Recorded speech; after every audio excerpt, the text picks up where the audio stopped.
How's everybody doing today? Thank everybody for coming. We had a little late on our attendees coming in here, so we figured we would hold off a little bit to start things, but we don't want to wait too long, and we want to thank everybody for coming. This is our 44th quarantine comedy, which basically, since we did it pretty much every other week, tells you we've been doing this for a long time. We started at the beginning of the pandemic, and we're still going with the pandemic, so we're going to hang on to this as long as we get audience members and comics who want to perform. I'll keep putting it on. But thank you for coming. Wanted to show off my new shoes and my new pants, but as you know, this is Zoom, so I'm not wearing either. If you don't have much going on, no background noise, please unmute yourself. We'd love to hear you laugh. If you want to show us your smiling face, we have no problem with that as well, but we understand a lot of people are a little shy about that. But we do, as comedians, really appreciate that feedback of laughter. It's what gets us up in the morning sometimes, and we really want to get it. It's our fix. It's our cocaine, okay? You know, everybody has some addiction. That's what ours is. Yeah. We have some excellent comedians for you tonight, and these are people that have been doing this for years, and the last 2 years have been extraordinarily rough. For most of the 2020, the clubs were closed, so they couldn't really perform. They couldn't earn a living doing the comedy that they love to do. So while the show is free, and we do not want to change that, we do ask that if you have a good time, if you enjoy it, please think about sending some money. We have 2 ways to donate. We have paypal.me/BD comedy, and on Cash App we have $button-down comedy. You know, if you want to send a couple bucks to the comics, they would more than appreciate that, and that's wonderful. If you don't, that's fine too. But if you do enjoy yourself, please tell your friends. We'd love to see bigger crowds. We'd love to get more people here, more laughter, more fun. Works for everybody. So now I'll get off my soapbox and get into a little more of a political thing today. I mean, January 6th was Insurrection Day. I mean, as holidays go, it really wasn't too bad. I mean, the banks were open, post office delivered, the state troopers weren't picking up people on the highway. Well, of course, they were too busy guarding the government buildings from armed, tour groups. It's the interesting thing is I saw an interview that Candace Owen did with Donald Trump. Donald Trump was singing the praises of the vaccine. After the interview, Candace Owen was quoted as saying that Donald Trump is old and doesn't understand how to find his views on the web. So what you're saying is basically the GOP is no longer listening to old white guys. How progressive of them.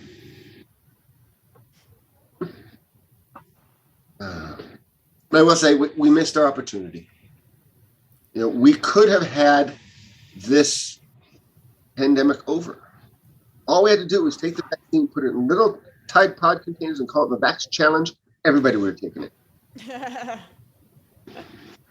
And the chip, just say that's for voter registration to reduce fraud. Hey, no problem.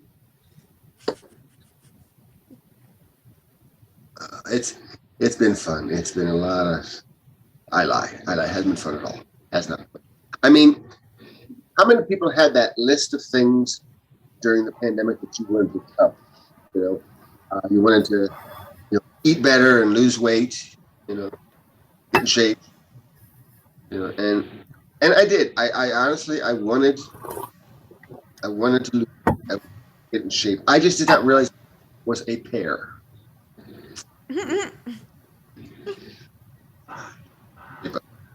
And I did want to exercise. I wanted to do yoga. I didn't have a mat. And yoga without a mat is downward dog on ice.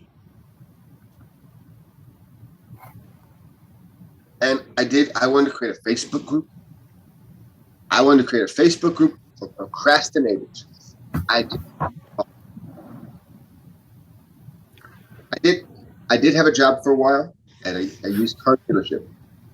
They had to let me go. They said I wasn't quite what they were looking for. They were thinking more in spinner, not naked.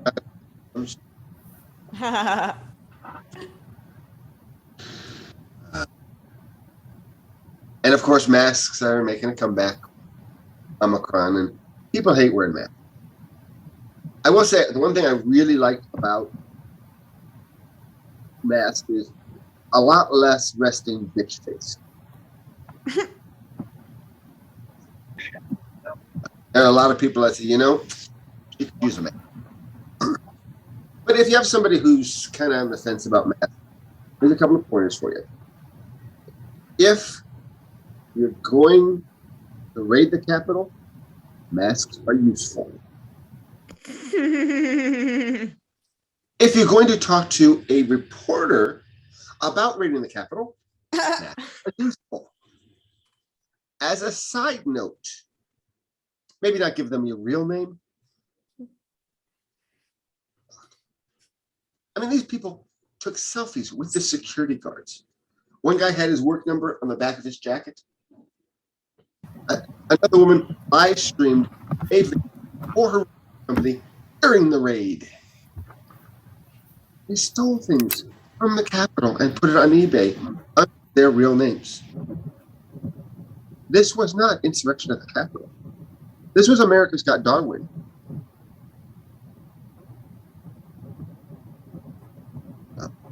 I was thinking the other day, when I was younger, I liked music musicians and always told that's what I want to do when I get old. I want to be a rock star.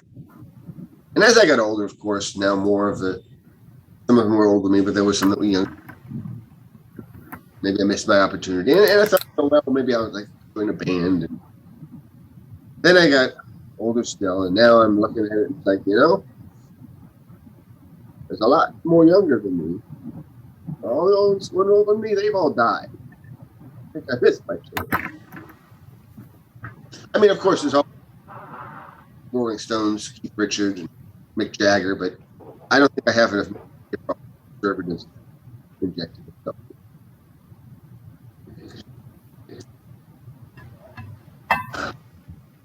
Yeah, I noticed that there's a lot of dick jokes in comedy. And the thing is, not a lot of ball jokes. And they have no respect. And they have a legitimate gripe. I mean, there they are hanging out with the guys, and the girls go right to that tall, skinny prick. And does he introduce us to the girl? Half the time he pushes us aside and introduces her to some asshole. And we're always kicking around his stuff. And what does he do with the stuff? He just leaves it everywhere.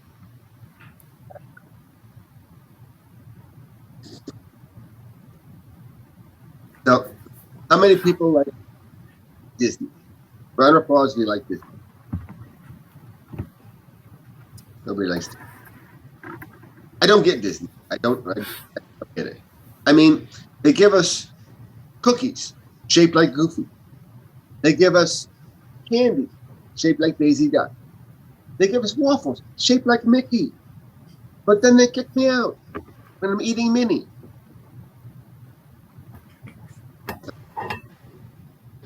Maybe it was the rotisserie and the fava beans. I don't. I can see somebody who has a little perverted mind.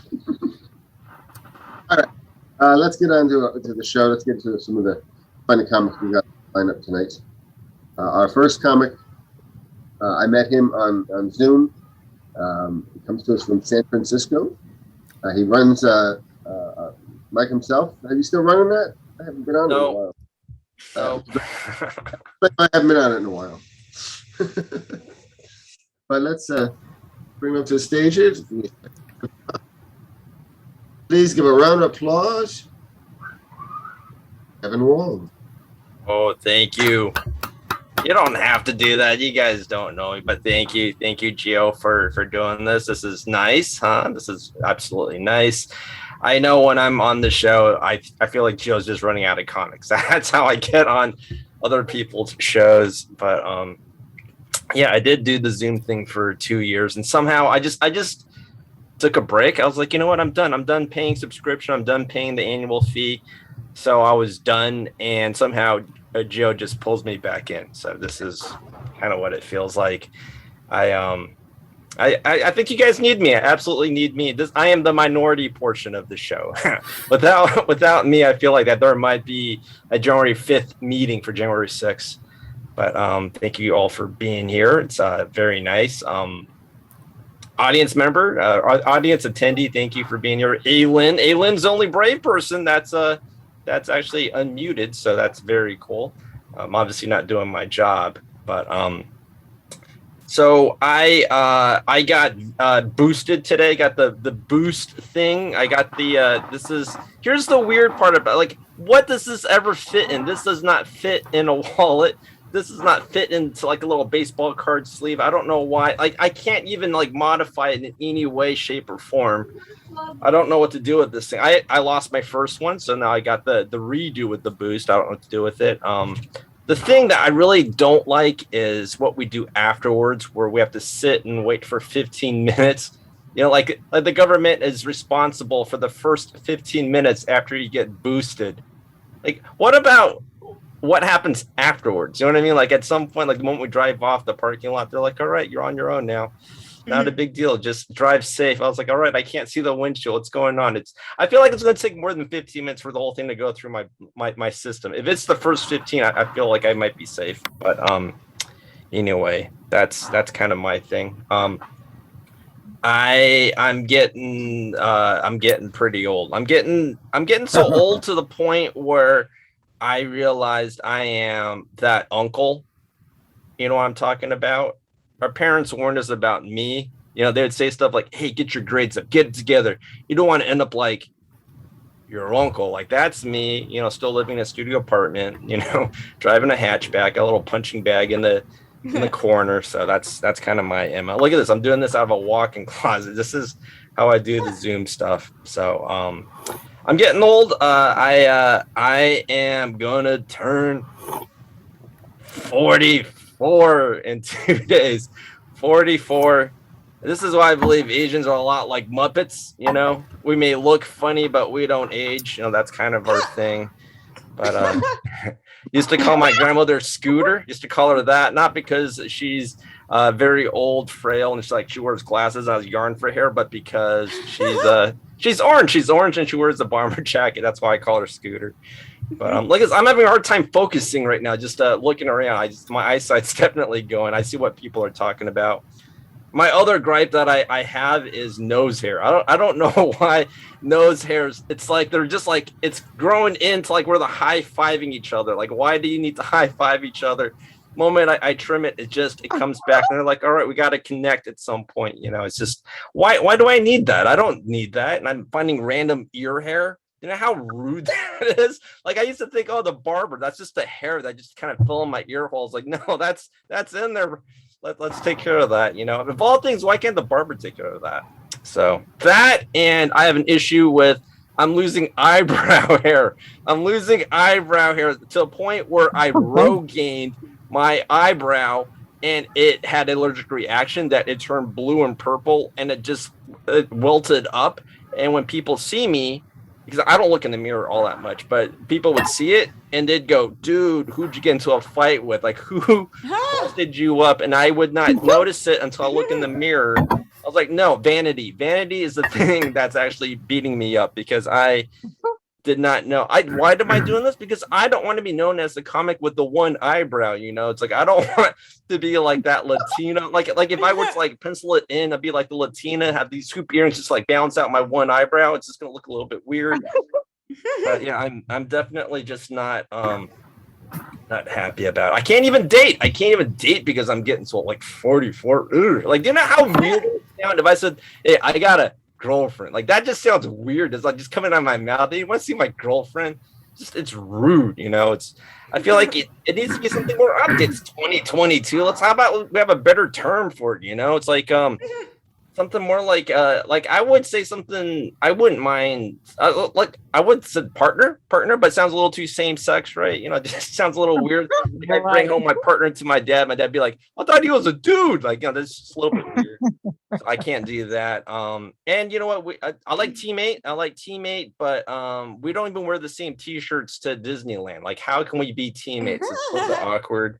The one I do like is Boo. I like Boo, unless one of us gets butt hurt, then it's just a boo. That's all I could say about boo-boos. The only time when you're my age and you call somebody girlfriend is if you're R. Kelly. That's the only time you get to do that. So. Yeah, I can't do the girlfriend thing. I'm stuck being in this rut for the rest of my life. So,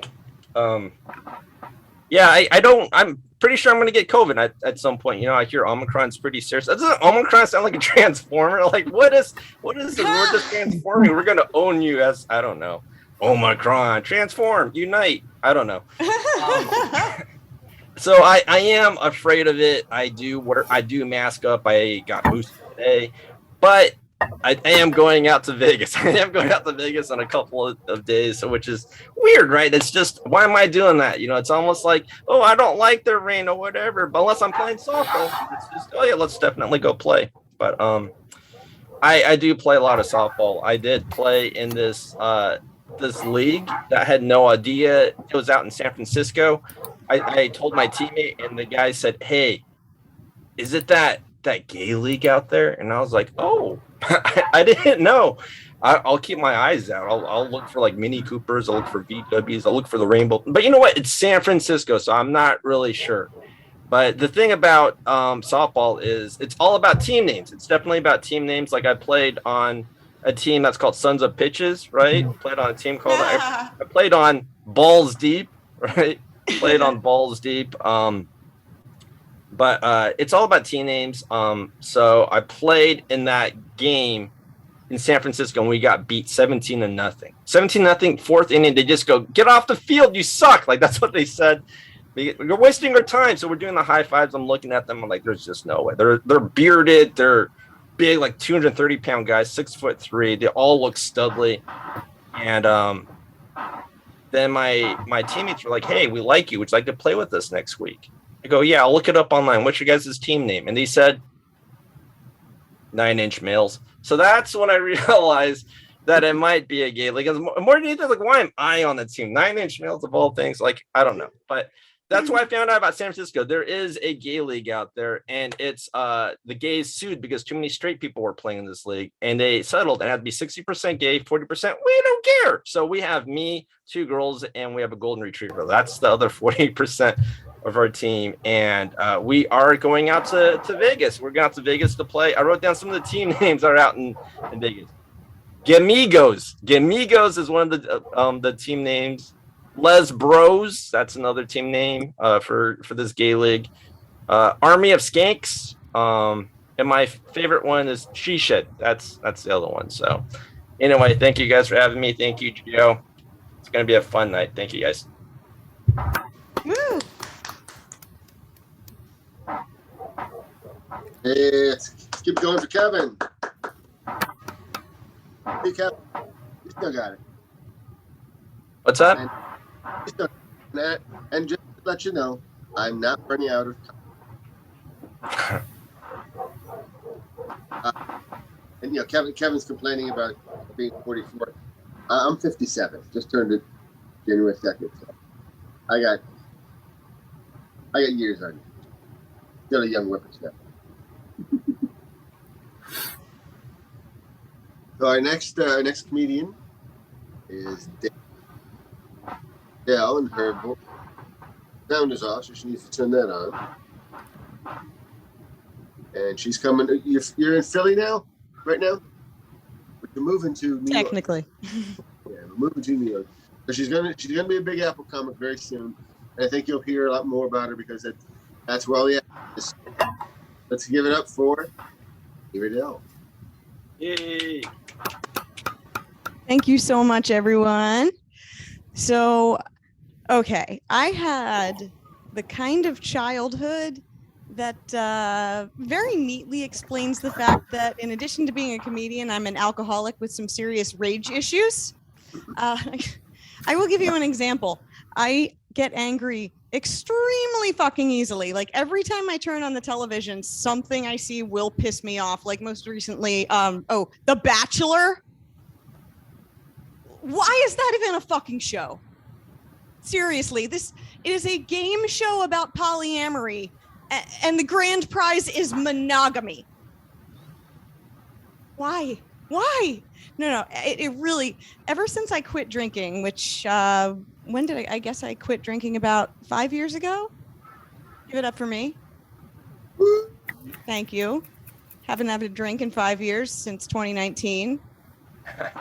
Stopped doing subtraction. Sobriety time accrued during the Trump administration earns extra credit. I will maintain that.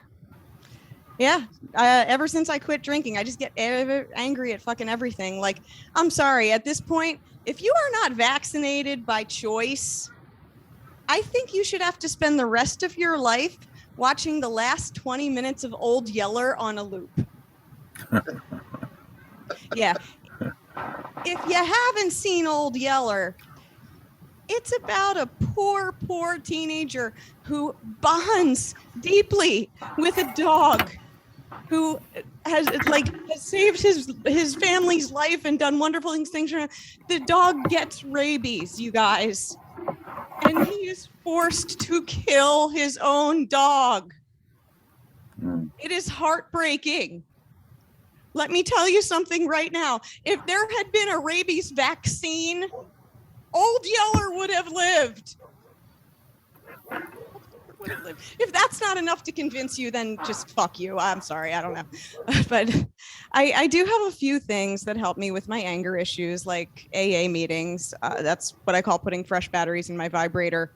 I really got to a point where I had to quit drinking. My liver was starting to get pissed at me for all those extra shifts it was working. So seriously, I woke up one morning and I swear to God, my liver yelled at me. All I did was what I usually did in the morning. I made myself my favorite morning drink. It's called a Kentucky coffee, by the way. If you've never had one, try it. The recipe's easy. It's a bottle of Maker's Mark with a bendy straw in it. And my liver is just like, bitch, you have been awake for 12 minutes. You know I have a day job, right? I'm an organ. I do other things. And I cannot spend my entire lunch break metabolizing your breakfast whiskey. I have a wife and kidneys to support. It's been interesting, though, over the past couple years now almost, watching all of you finally discover the joys of day drinking. You guys having fun? Been day drinking a lot? Yeah, it's great, right? And stop judging me for it now. I was a fucking champion day drinker, though. I really was. I'll tell you, though, you guys are pretty fucking impressive. I really, I gotta say, for all my 13 years of excessive day drinking, I could go to work. I could be fully functional. Everything got done. I don't know how you all managed to do it while homeschooling your kids. I'm almost 40 years old. I don't have children. My husband and I did seriously consider having children, but at the end of the day, we just decided that we prefer happy marriage and dreams. But as a middle-aged woman, I do get judged a lot for not having children, and it really pisses me off because it's like, excuse me, I can contribute other things to society, and everyone's in on it. Like even my Facebook feed, constantly I am getting ads for fertility treatments. Fertility treatments. Please. I mean, I guess it's a nice reminder that, like, I'm not too old to get pregnant. Mostly it's a nice reminder that I'm too old to get pregnant by accident. Another thing I've noticed since I've become a middle-aged woman is targeted ads for Botox. And even my doctor is in on it, by the way. I went in for a routine checkup recently and they tried to sell me Botox. I said, no, thank you. I actually have an all-natural home remedy alternative to Botox. It works great. Works great. Bangs! I mean, seriously, do you guys see one line on this forehead? Yeah. No, but I don't like the term recovering alcoholic. I prefer the more flattering term inactive lush. And you know, it was a bad situation. There was a point when I was actually bringing water bottles full of vodka into my office. Yeah, that's bad. I worked in an office, but you know, that's how we get through the day. That's how we get through the day. The only thing is, it was a little weird on office blood drive day, because I realized that once the blood has been removed from your bloodstream, there's not shit your liver can do to get the booze out of it anymore. So I do enjoy imagining how drunk the recipient of my blood was. Although I do feel a little bad about it too, because I kind of picture this whole situation, and I even got there's some poor guy having surgery and needs blood. Let's give him a name. Let's call him Bob. So poor Bob is like on an operating table and he's bleeding out, and they think they're giving him type AB, but he's really getting ABV. And Bob wakes up from surgery and is just like, "This hospital rules." I feel like I owe Bob an apology, though, and that's one of the things I'm supposed to do, right? I'm like supposed to apologize for the shit I've done while I was drunk, which I think is bullshit, by the way, because alcoholism is a disease. Why do I have to apologize for having a disease? That, like, I have literally never had to say to anyone, like, I am so sorry for that bitchy thing I said to you when I had the clap. Fuck.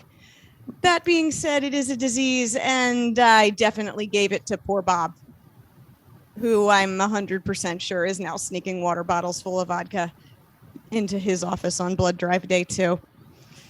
Yeah, no, I had a weird childhood, though. I really did. I was part of a semi-legal kind of multi-level marketing child labor operation. You may have heard of it, the Girl Scouts. And the thing is, they say the best revenge is living well, but I think a close second is fucking with those little bitches on my way out of the grocery store. I'm sorry. Why do they just get to sit there now? Girl Scout cookie season is in January, okay? No, honey. You need to be out there schlepping door to door like I did, okay? Why do you get to sit here in this nice heated foyer now? You know what we had to do? I grew up in the 1980s. I was a brownie Girl Scout in the 1980s. I had to Willy Loman that shit. Door to door. Uphill. Both ways. In the snow. And now you have the gall to sit there and tell me you will not accept Bitcoin. It's okay, honey. Don't worry about it. Most people's understanding of Bitcoin is on par with Mike Pence's understanding of the female orgasm. Come on. You all know that last year on January 6th, when Mike Pence stabbed Donald Trump in the back, watching that on TV, that's the closest Mike Pence will ever get to making a woman come. That situation, man, it was like 2020 was like everyone's, narcissistic, emotionally abusive ex-boyfriend who we finally kicked out of our apartment. And, they always leave something behind and want to fuck with you afterwards. So, we've moved in with our rebound boyfriend 2021. 2020 just comes back knocking at the door. I forgot insurrection. Sorry. But seriously, I think about shit like that and what kids, we do a lot of shit to kids. Why do we do so much shit to kids? There are child beauty pageants, you guys. Why does this exist? Imagine this. So this started in like the mid 20th century.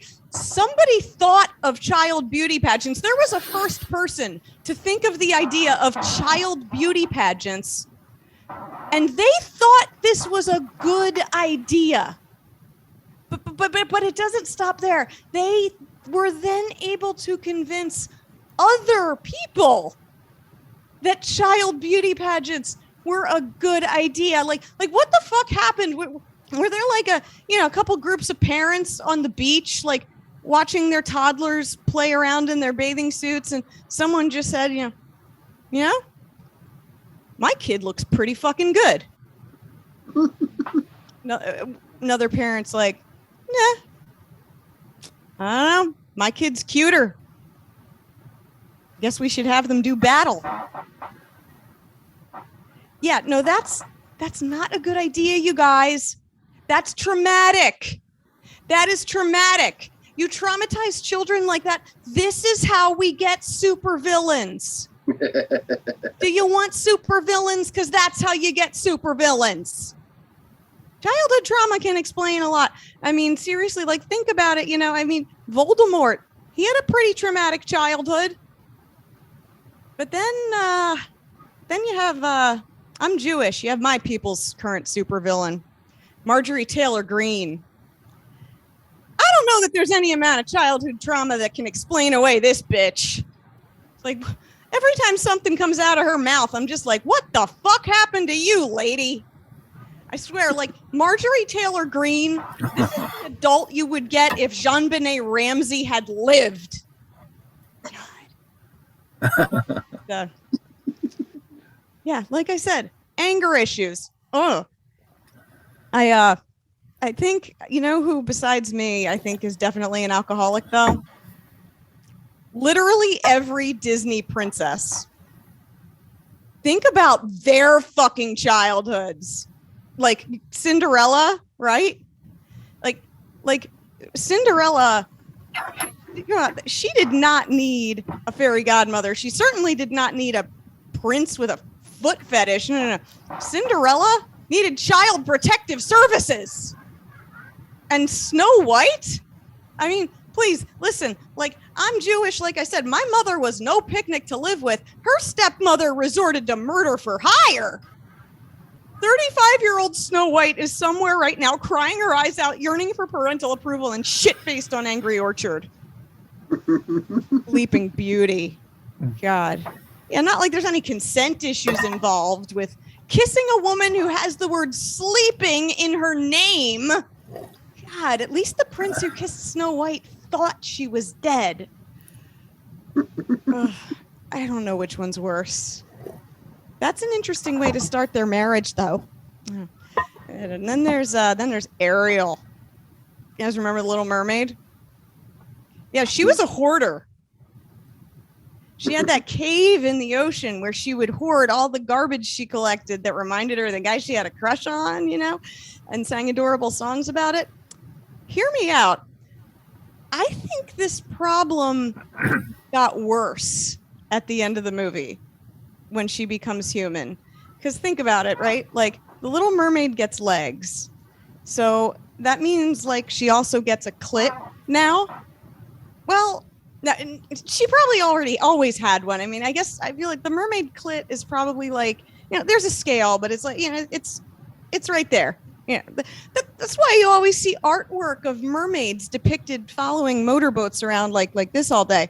But, Ariel just has got to have a room in Prince Eric's castle now where she's just hoarding her vibrators. Still singing about it, of course. Yeah. Look at this stuff. Isn't it neat? Eric thinks that one massages my feet. Do you think they all have like group therapy together now? Do they all have like some kind of support group? I feel like all the Disney princesses just get together, sip rosé, talk about their mommy issues. And after a couple glasses, I think it probably just turns into everyone just ripping on Cinderella for having it too easy. I feel like Snow White's there like, aw, poor Cindy. Did your stepmother make you do a few chores? Rapunzel's there like, aw, poor Cindy. Did your stepmother lock you up in your bedroom on the first floor? You could have left at any time. And then Ariel's sitting in the back corner, like chain smoking, because, you know, Ariel chain smokes now, definitely. She's like, Cindy, do you know why I smoke? Because part of me still thinks I don't deserve oxygen. Cindy, do you know why I smoke cigarettes? Because a fucking seagull told me that a pipe was a musical instrument. You see this Hitachi wand over here? I curled my hair with it for 4 months. You think you love your husband, Cinderella? You changed your hairstyle. You changed your dress for your man. I changed species for my man. God. I like Marvel movies better than Disney movies. I actually have a game I like to play when I watch Marvel movies.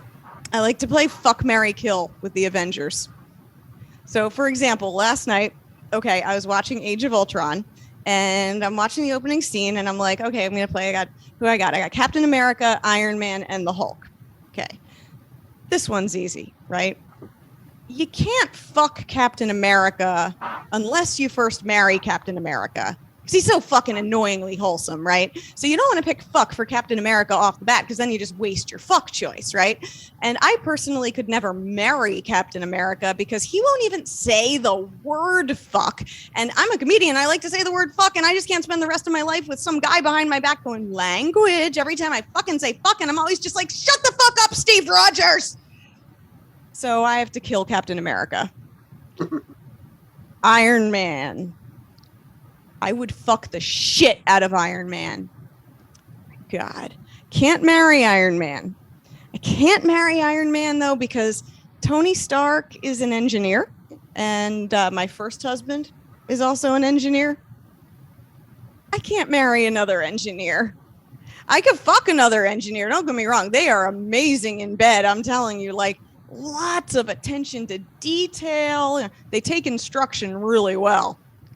Goal-oriented. They're kind of weird to live with. That, I guess that just brings me to the Hulk. I gotta marry the Hulk. Of course I do. I'm a Jewish girl. He's a doctor. I make fun of my first husband a lot, and feel bad doing that because I'd like to stay married to him. But listen, he's a great guy. May not be a doctor, but he talks to his mother like Captain America, and he fucks me like Iron Man. Everybody, thank you so much. My name's Dani Riedel. Have a great night. Oh, Danny. I think that marrying the Hulk, anger issues that are going to come into. So our next comedian I met in person in South Carolina, Greenville.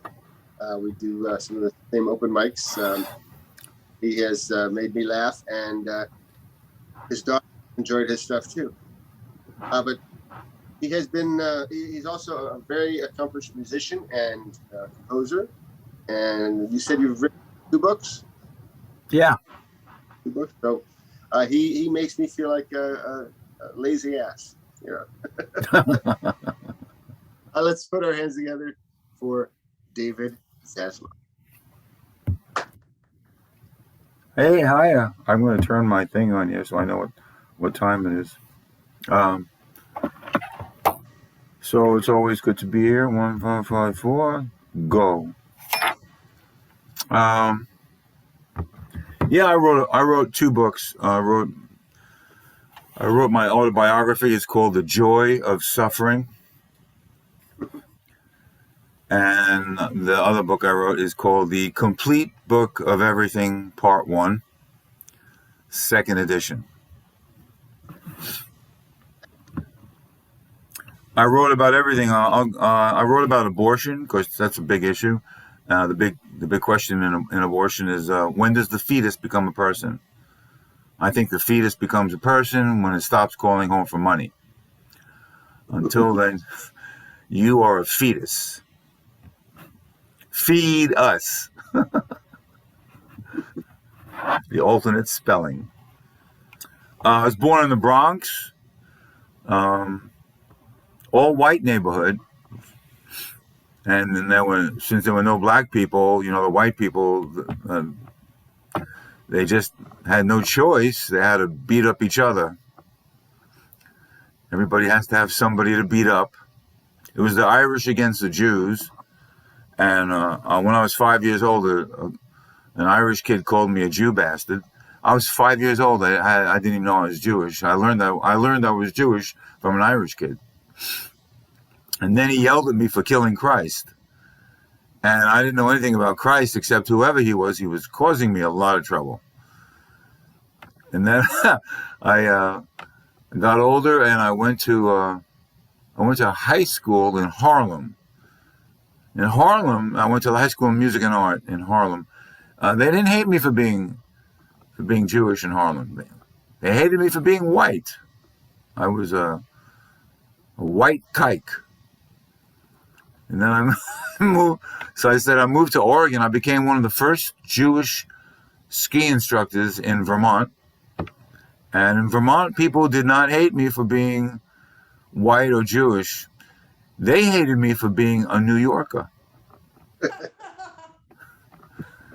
So wherever I went, I was hated.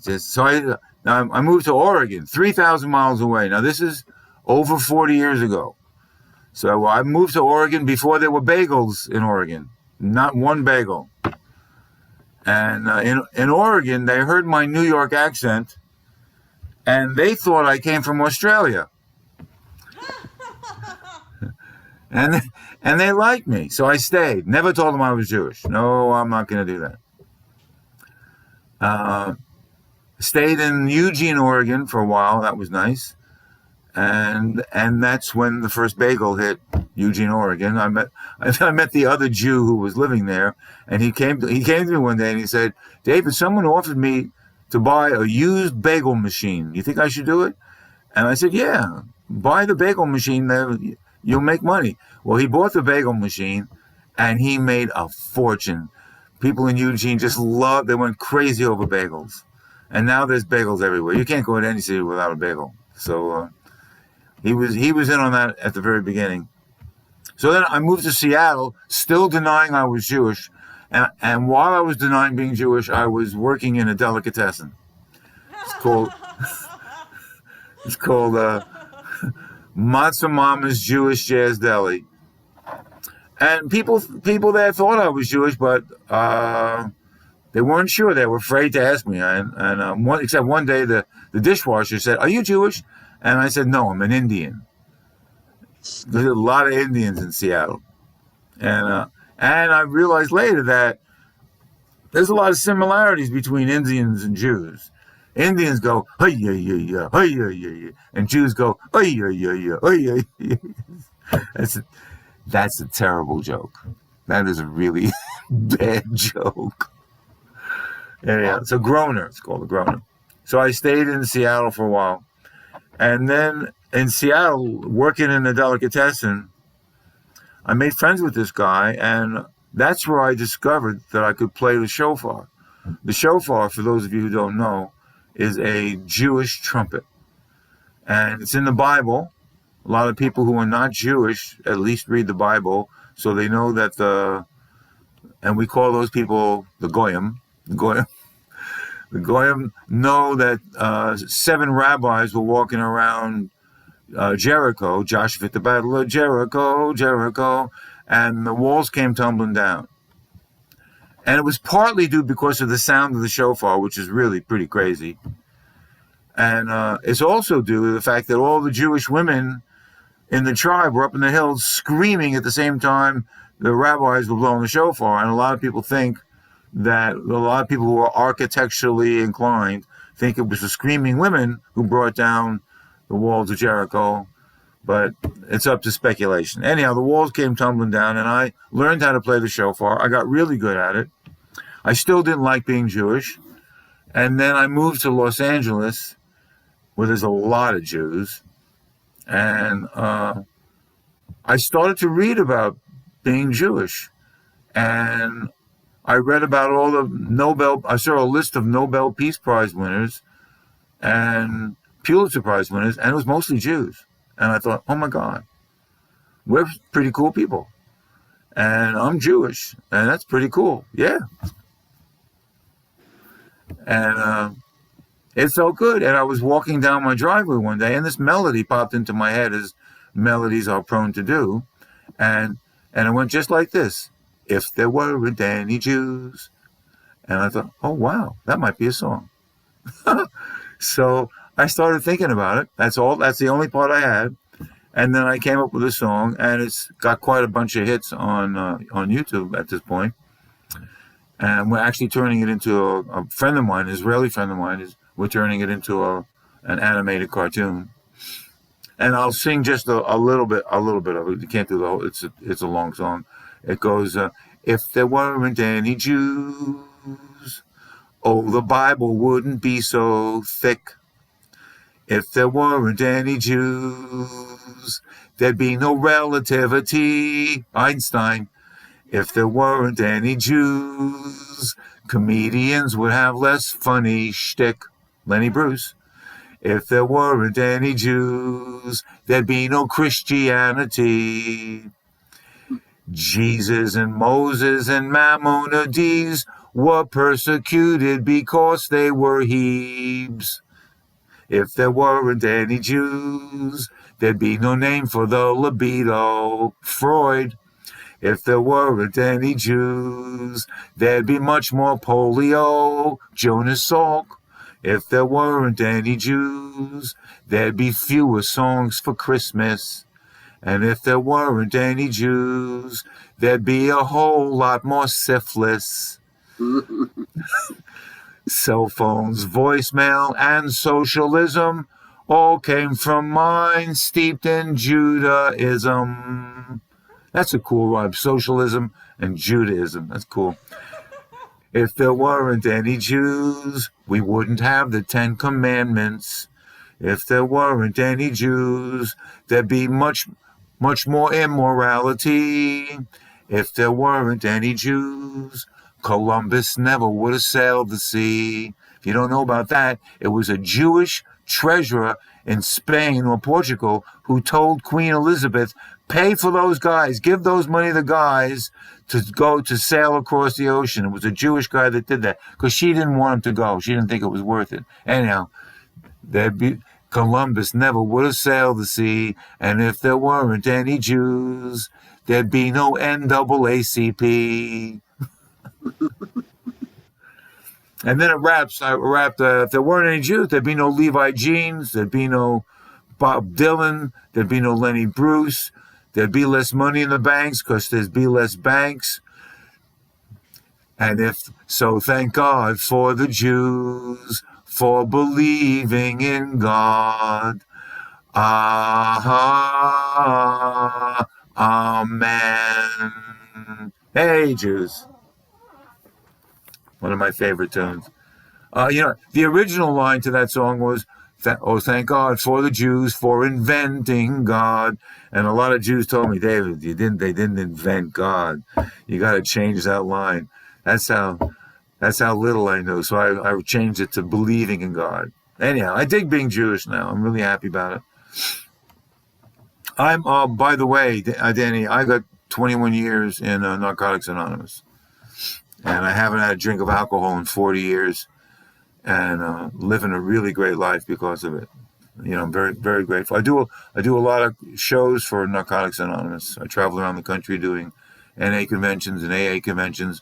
My other big gig is prisons. This is a step up for me because my normal gig is in prisons. Yeah, prisons or temple. I do a lot of. The problem with shows in temple, you have to be very clean. You can't even say the word pork in temple. Yeah, I mean. That's a rough gig, and most Jewish audiences, the audiences think they're funnier than you. All Jewish, a lot of Jews. Oh, I could be up there. Well, how come you're not up here? So I said in I play a lot of percussion, and I don't know why, but all of my rhythms that come out are African. And I started to think about that. I said, wow, what the hell? You know, and then a long time ago, I realized that the first people were from Africa. And I started thinking, well, you know, the first Jews were black. And I told that to a rabbi, and the rabbi said, oh, no, they weren't black.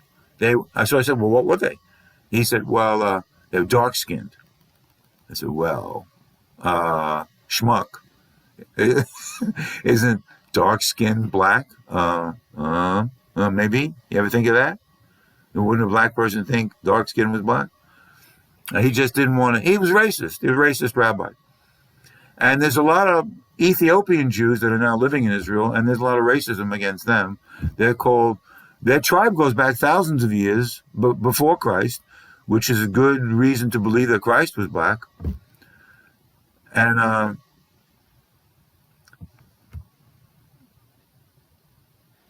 said to him, and their tribe is called Beta Israel.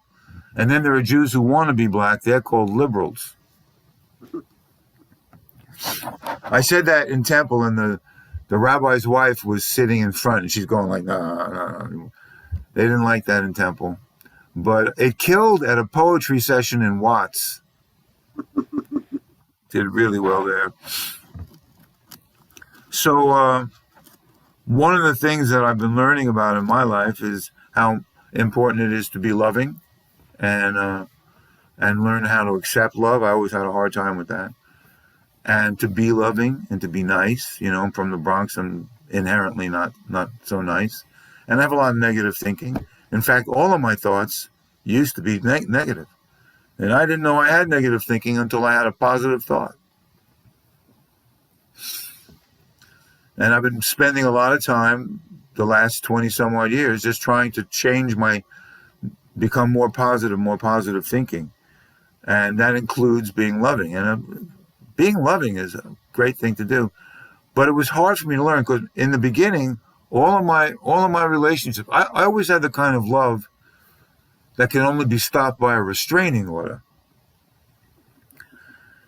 And that was uncomfortable. Getting restraining orders against somebody was and expensive. You have to they cost. And then people told me you've got to learn to love yourself before you can love somebody else.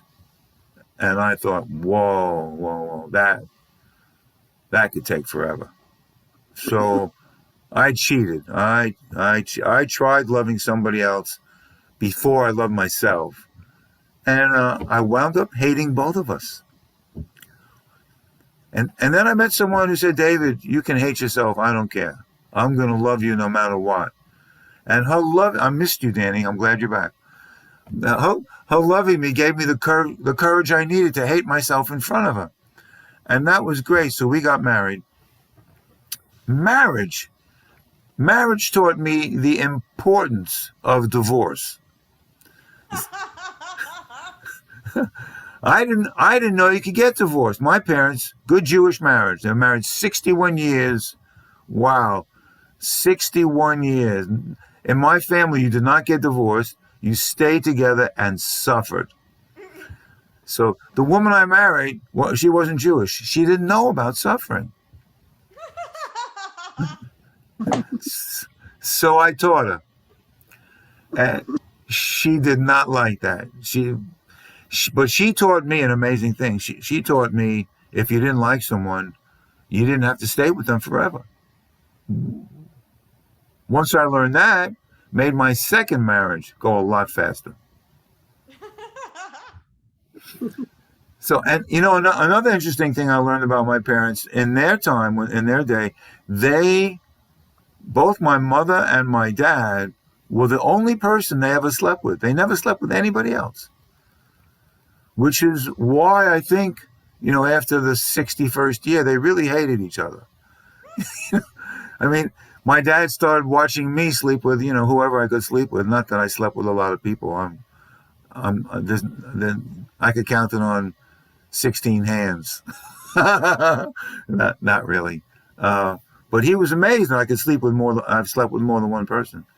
And now, most people of my generation and even the younger generation sleep with about maybe 10 or 15, 20, some 100, some people 1,000.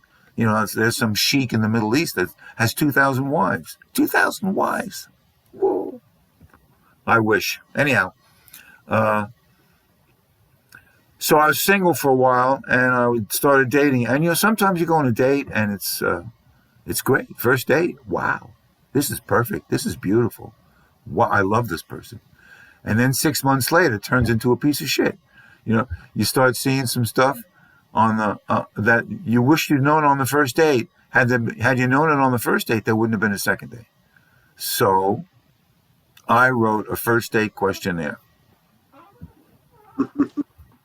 This is stuff you could ask on the first date to find out sooner what you're going to find out later. Okay, let's say you're on your date. You say, you mind if I ask you a couple of questions? And they'll say yes, because it's like an interview, and they're being interviewed. And you take out your piece of paper, and the first question is there anybody else you're fucking? Do you have any warrants? Oh, how many? What for? Did you really do that? Do you still talk to your last lover? Why? Do you owe your last lover money? Oh, how much? Do they expect you to pay them back? Do you intend to pay them back? Why not? How many of your friends would loan you money? How come you don't have any friends? Do your parents still send you money? How much? Why do you need so much fucking money? Do you have a copy of your credit report? Can I see it? Why not? Is your herpes in remission? Do you know who gave you herpes? Why not?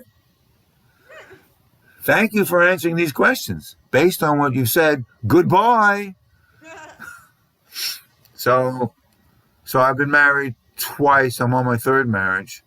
And my first marriage was 9 months. My second marriage, years later, was 6 months. And now, thanks to recovery, I don't mind that word at all. Thanks to recovery, I'm married 17 years. That is a miracle.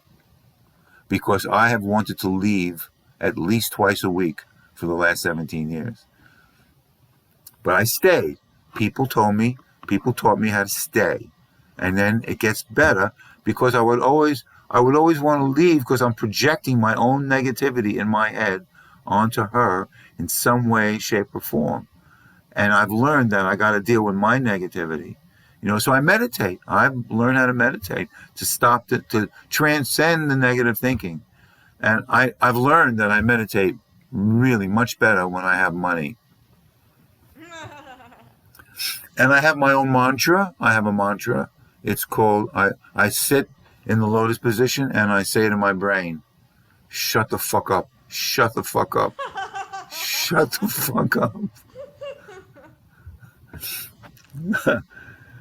I have my own form of meditation. It's called transcendental hesitation.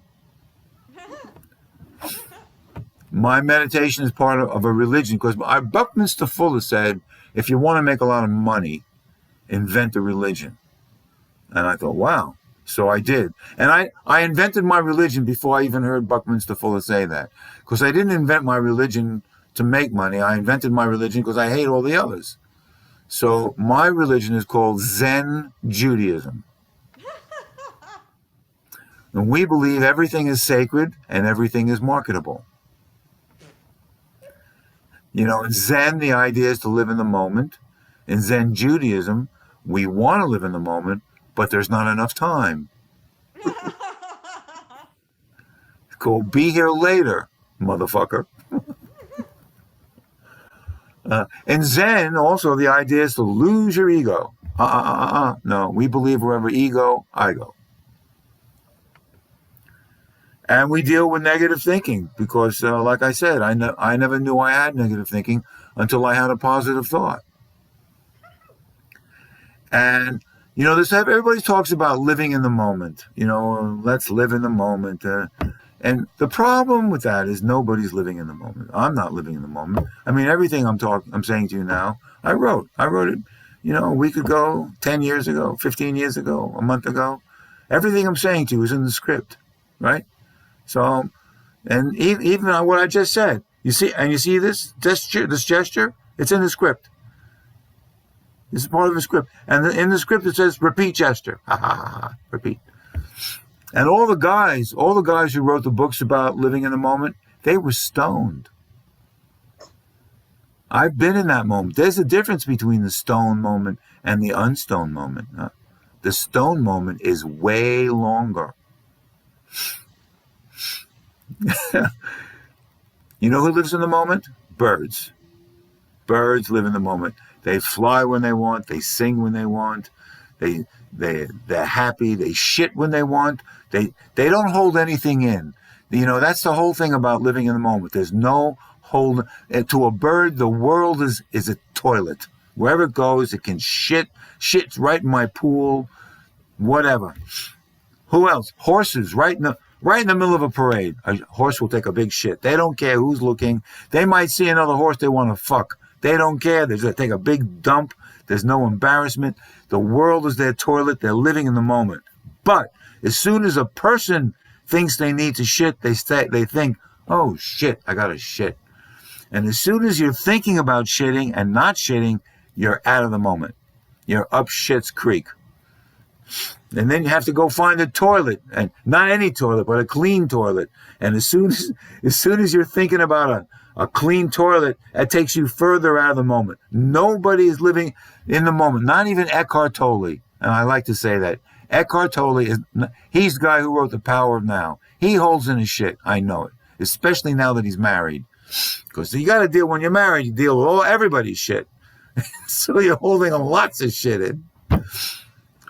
No. And rich, a lot of people can create the illusion, rich people can create the illusion they're in the moment because they have greater access to toilets. So the moral of the story is, if you want to live in the moment, wear diapers.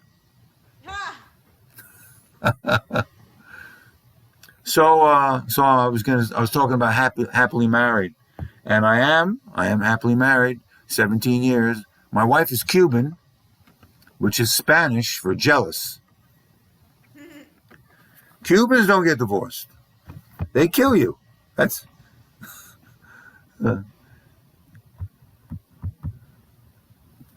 so. My wife knows her jealousy is crazy. She told me the story. She told me she was by herself, and she saw a woman she thought I would think was attractive. She came home pissed off at me, and I wasn't even there. How do you fight that? That's, I've learned to live with it because I love my wife. I love, I'm glad to be able to say these things. When I met my wife, I didn't know anything about her. I didn't marry my wife.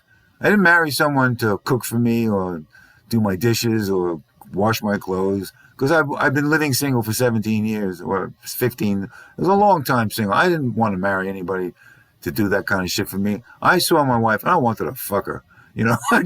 She's just so fucking beautiful.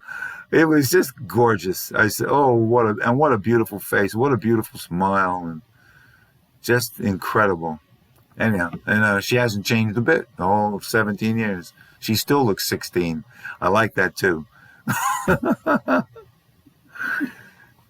So we have an age difference. We do. I'll admit that. I'm 12 years older than my mother-in-law. Oh man. I don't know how that happened, but I'm very blessed. I have a great mother-in-law. She's Cuban also. And whenever she comes to visit, I always have to remind her, please stop calling me sir. You don't have to be so polite. So we've been together 17 years, and our cultural differences are now blending. She's Cuban, I'm Jewish, so she's in therapy, and I love pork. I love pork. We live in Liberty, South Carolina. We have 3 cats. They're outdoor cats, but they just come inside to shit. I don't know why they do that, but yeah, they come in, they take a shit, and they leave. I said, what the fuck? We got a half acre out there, and then there's a forest. Why can't you be natural and just go out there and shit outside? Why do I have to clean all that? That cat shit is a lot. As you know, Dani, that cat shit is a lot of cat shit. And you know, when my wife got pregnant, because she did get pregnant, the first thing she had to stop doing was cleaning the cat box, because apparently there's something in kitty litter that kills babies, that kills fetuses. So a woman cannot inhale the fumes from kitty litter, because it'll kill them. And also, kitty litter is used to clean up nuclear waste. That's some powerful stuff. When there's a nuclear dump and it leaks, kitty litter. And now it was my turn to inhale that shit. So now I've been doing that for 9 years. Anyhow, so my wife said she wanted to have my baby, and I was 69. I'm 77 now. I was 69 when my wife said she wanted to have my baby. Not many guys my age having kids. No. In the Bible, there was Abraham. Now me.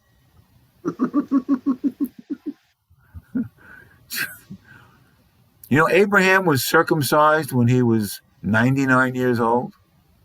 Ouch. You know, that's what BC should really stand for, before circumcision. So my wife said she wanted to have my baby, and I said, okay. And I was worried. I was scared. I was 69 years old. I thought maybe my sperm was so old, it forgot how to divide. Yeah, you know.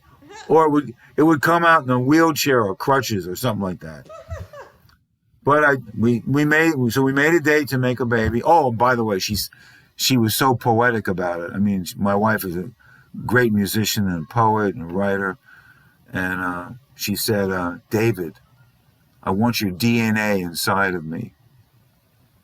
So I said, why don't you swallow? Just, you know, she married a comic. That's what happens. Comics say shit like that. You know, we're funny people. You know, I didn't think to say that. It just came right out. It was the most obvious thing for me to say. So I just said, and thank God she thought it was funny. So we made a date to make a baby, and we made the night romantic. We have a beautiful fireplace. It's on her iPad.